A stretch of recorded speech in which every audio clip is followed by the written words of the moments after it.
Part 6 जिसमें हम पढ़ेंगे, हम लोग कौन सा टॉपिक पढ़ने जा रहे हैं, फ्लेमिंग राइट हैंड रूल। बहुत आसान है, आप इसको 1 मिनट में तैयार कर लेंगे। ठीक है, देखो कैसे। आप लोग बस एक स्टेटमेंट लिख लीजिए, यहाँ पे स्टेटमेंट लिखते आपको समझ में आ जाएगा। आप लिखिए यहाँ पर फ्लेमिंग राइट हैंड रूल।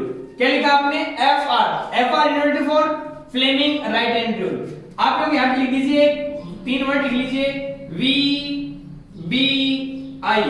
बोलो क्या लिखा आपने, वी बी आई। अब आप कुछ मत कीजिए, अपने राइट हैंड को इस प्रकार से उठाइए और उसको ना आपका जो थंब है और आपके जो फिंगर्स है उसको ऐसे सेपरेट कर लीजिए। कर लिया, ओके। और इनको सेपरेट इस प्रकार से कीजिए कि आपका जो थंब है, आपकी 4 फिंगर है और आपका जो सेंट्रल फिंगर है, ये आपको इस प्रकार से लगे कि ये सब के सब कैसे हैं, परपेंडिकुलर हैं टू ईच अदर। आप देखें ध्यान से, क्या ये दोनों परपेंडिकुलर है? बिल्कुल सर परपेंडिकुलर है। क्या ये दोनों परपेंडिकुलर है? सर है। ये परपेंडिकुलर है सर, ओके। तो आप क्या करेंगे, अपने जो आपका राइट हैंड है उसको इस प्रकार सेपरेट कीजिए उनकी फिंगर्स को कि आपका थंब, आपकी 4 फिंगर और आपकी जो सेंट्रल फिंगर है, ये सेंट्रल फिंगर कैसे हैं, परपेंडिकुलर रहे।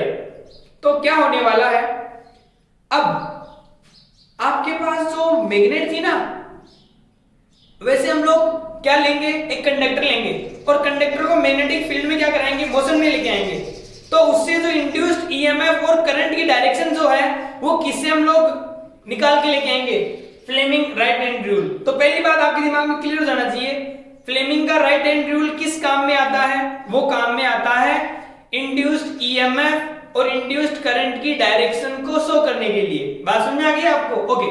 तो सबसे पहले आप लोग ऐसे कर लेंगे, ये जो आपका थंब है ये वहां पे लिखेंगे वी बी आई, जैसे मैं लिखा ना फ्लेमिंग राइट हैंड रूल, और क्या लिखा आपने, वी बी आई। सब बोलेंगे वी बी आई।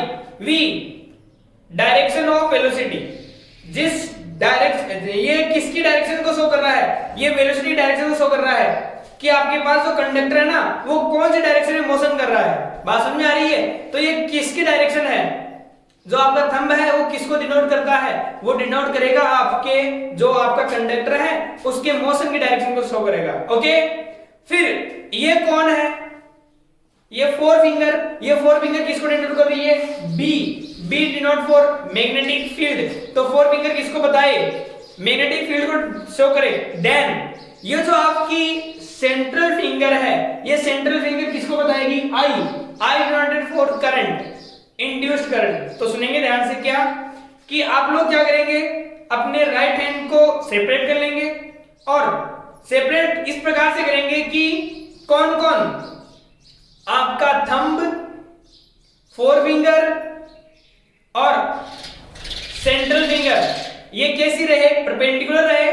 तो क्या होने वाला है, आपका जो थंब है वो किसको दिखाएगा, direction of motion of conductor. ये किसको दिखाएगा, जो आपने कंडक्टर लिया है उसकी मोशन की डायरेक्शन को दिखाएगा, कौन, थंब। ये 4 फिंगर किसको दिखाएगी, मैग्नेटिक फील्ड की डायरेक्शन को दिखाएगी। देन ये जो आपका सेंट्रल फिंगर है ये किसको डिनोट करता है, इंड्यूस्ड करंट को डिनोट करता है। तो ये कौन सा रूल है आपका, Fleming right hand rule. I hope आपको समझ में आ गया होगा। बस आप लोग ऐसे कीजिए, V B I, V B I, V B I, okay. V direction of motion of a conductor, B direction of magnetic field, then central finger denote direction of induced current, okay. ये कौन था आपका right hand rule, ठीक है। आई hope आपको समझ में आ गया होगा। मिलते हैं अगले वीडियो में। आप कंप्लीट 11th और 12th की फिजिक्स पढ़ने के लिए हमारे चैनल को सब्सक्राइब कीजिए और अपने फ्रेंड्स तक शेयर कीजिए, ओके।